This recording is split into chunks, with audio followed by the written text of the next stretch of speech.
G'day everybody, welcome back to Photo Australia. We're going to do something a bit different today. It's a beautiful day today. We're going to go hit the road and I'm going to take you to a new location. So Grant's got a bit of a surprise for us. So let's hit the road.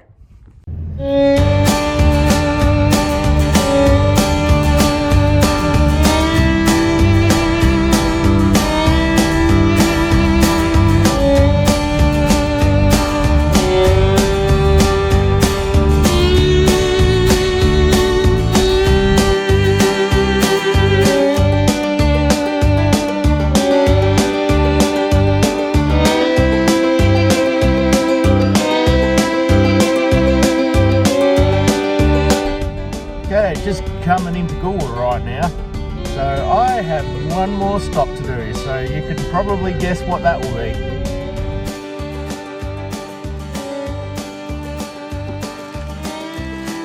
Alright, so we're in the location here. So Grant, I bring news from the country this time. From the country, that's it. The news is the sun is shining, and you know what? The city's got donuts. That's the news from the country. Fancy us having donuts, Brad. I know. It's yeah. I made an unscheduled stop, so I'm sure everybody was trying to guess what that was. So. I think it's a Toyota thing. When it goes past that bakery, I knew it coughs and splutters, and that's where it stops. In 10 minutes, it will not start. Yeah. Unless you get back in with donuts. All right, we'll see you in a minute. Okay, we're back. So Grant, now that you've gone off camera, I'm coming. Where are we, and what are we doing? You've told me to come here, Grant. I'm here. This looks like a real man cave in here. You've got more printers than any printer store that I've ever known. So you haven't even looked over here yet. I know. It keeps on going. Haven't even looked over here yet, Brad. Yeah. Yeah, I know. Big printer. Just like every hobbyist should have, is an oversized printer. That's right. There was a bigger one here too, but that unfortunately is now in the heaven for where big printers go. It was recycled though, Grant. It was recycled. I helped that's you right. lift the damn yes, thing. that's you did too. Yeah. Thank you. Yeah. No, Brad, we're in my my workshop, come garage, come man cave. Yeah, this is where it all happens down here. So this is my workbench, heat press. Behind there is our camping trailer that we want to put to good use directly. So for metal printing, which is what we're going to be talking about. We're going to do metal printing today. So for metal printing that we're going to be doing today, you can go along to your friendly print shop and get it done there. Or if you're like me and like to do things yourself and set yourself up to do these things, this is what you need for it to happen. Obviously you need your computer with your correct processing software, etc. You need a printer that will handle dye sub inks. So if you can just pan around here, Brad. Sure. Is it going to let you? I just got to move around the tripod here. Come into here. Yep. So here we have an Epson Workforce 7110 set up with a dye sub cis ink system. So talk for normal people. What the heck are you talking about, Grant? Okay. Your normal inks are a pigment ink, okay, that goes through your printer. Yep. And on this one here, because we're going to dye sublimate. You'll have to put up with my camera skills here, people. So too bad. So what we're going to do. Okay, so you got looks like some kind of chemistry set there, Grant. So that's these special inks that. That's the inks. This is a continuous ink supply system. So this is a normal printer, though, isn't it? Just a normal printer. Normal printer with a chemistry set attached to it. Very good. Right. And we print on a special paper. Yep. which we'll be printing on one of, and there are different brands of this stuff, so don't get too carried away with the brands, but I use this particular brand from my supplier, S-Race, and then we are going to take out one of these panels here, and the panels you buy come in all different shapes and sizes, and you're limited by the size of your printer. In this case I can print to A3 plus, and the size of your heat press. So we're going to print... that's this thing over here, isn't it? That's the red thing behind you.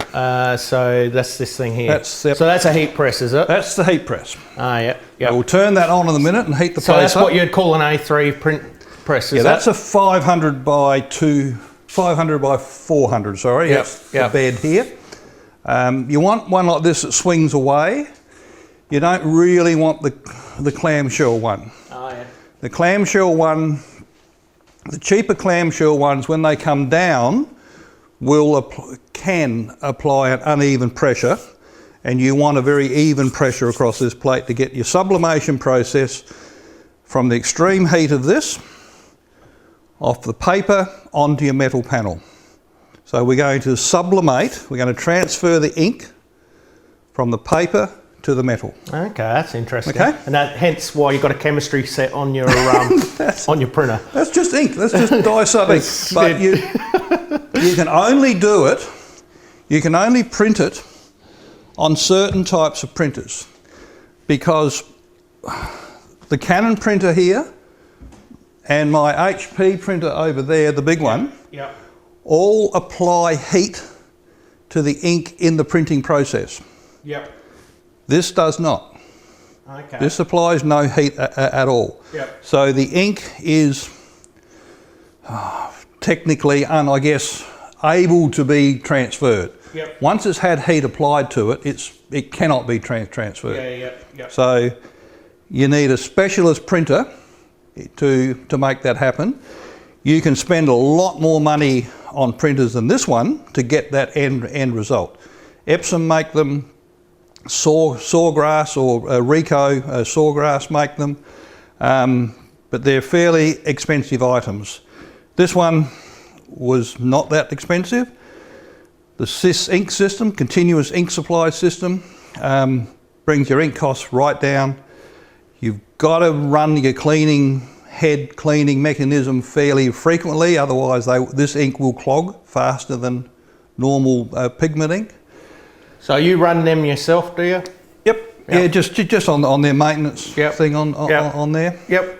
Don't do what I did a few months ago. I went away for 3.5 weeks and the power went off and it didn't run the self-clean, and I thought I'd lost the printer, but I was able to resurrect it. I'm still trying to resurrect mine. I've been trying those tips, Grant. Have you tried that system? Yes. Yeah. And how are you going? No. Okay. The weird thing is there's plenty of ink coming out on the orange. So when I put it in there, the orange is flowing. Yeah. But it's still clogged on those same nozzles. I think I'll have to pull the head out. Anyway, that's another matter. Another story. Okay. So Brad, we have chosen the image, and we're printing it a couple of mil oversized, so we've got a bit of overlap on the panel. Yep. Okay. So that's going to take a couple of minutes to happen. While that's going on, we warm up the heat press. Now you'll notice that this is preset to 206 degrees and 80 seconds. Okay, yeah. They say 200 is the optimal temperature for sublimation onto metal. I find that, and you'll notice this when we put it in and close it down, that will drop to about 200. Yep. Okay. A little bit about the product here. This is the metal sheet that you got here? This is the metal sheet. Okay. Yep. So we're printing on this side. This is the white gloss one. It's called a Chroma-Lux panel, and it's treated with a special coating. Don't ask me what they do to it. So when I can get the edge started to peel it off, when I can get the edge started to peel it off, when I can get the edge started to peel it off, oh, for God's sake.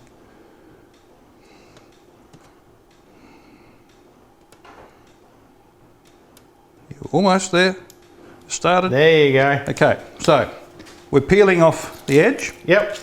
As you can see, we are trying not to get our hands, No fingerprints. no fingerprints on it. Oh, you're impressing me now. I thought you were going to grab some gloves, but Well, I've got a I'm pair. now no longer impressed.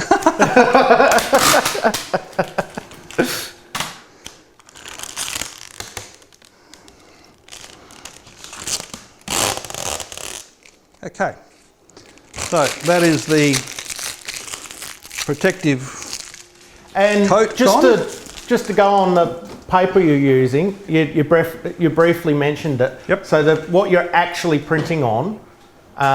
So what paper was that again? Okay, the paper I'm using is called S Race. I'll put that up in a second. Because your other end is, you got a couple of great enemies in this process. Yeah, you should be in what am I talking about? Like an environment, a clean environment. That's right. I'll call it a clean environment. Yep. I was going to try and be clever and actually say something very clever and intelligent.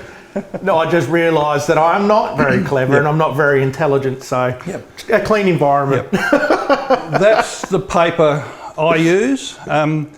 I get that from GJS Supplies out of Sydney, but it's a dye sublimation paper. There's quite a few of these brands on the market. This is just one I happen to use. You can use ordinary paper. There are some people around who will say you'll get a very good result from using ordinary plain paper. I'm not as convinced. I'm not Convinced. enthusiastic You're just telling me that. about that. Yeah. I have seen them do it, and and I've tried it myself, and yes, you do get a result, but I do not believe it is as good as that's what I would think. you get here. Yeah. Yep. I'll back you up on that one. Yep. So here's our image now, coming off. Now, Coming off the chemistry set printer the here. chemistry set. Yeah. So our two big enemies are dust, of course. Yep. Here we are in our dust-proof shed. Yep. And moisture. Yep. So you don't want me spitting over the print. Yep. And I don't want the moisture in the print from the ink, because ink is what's the basic ingredient of ink? Yeah. What about donut? Water. What about donut crumbs? Donut crumbs. donut crumbs will come into the dust category. Very nice donuts too, by the way. Thank you, Heritage Bakery. Yep. They should sponsor us. I will actually take a sponsorship from them if they ever watch this. Oh dear. So in the process, when we dye sub, you'll notice I will lay a sheet of material over the top. And this is what they call Endura or polypropylene. Or Endura. It's available from the same people where you buy your papers, etc. And the purpose of it is to draw the moisture away from the image through the paper. If you don't do that, you may not get the optimal result. So you'd have to replace that every now and then, I presume? Yeah, that one's been well used, as you can see, a few times. Use it until it gets a bit... Yep, and because this one is destined for an exhibition...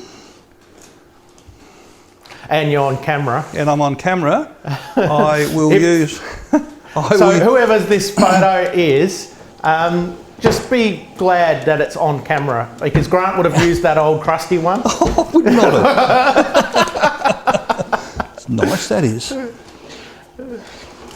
He'd also have donut crumbs on it as well, but that may happen yet. Oh dear.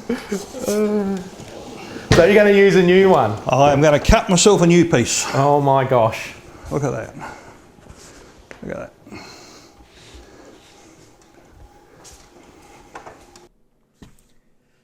So we're going to leave that episode right there. Make sure you don't miss part 2 of the metal printing.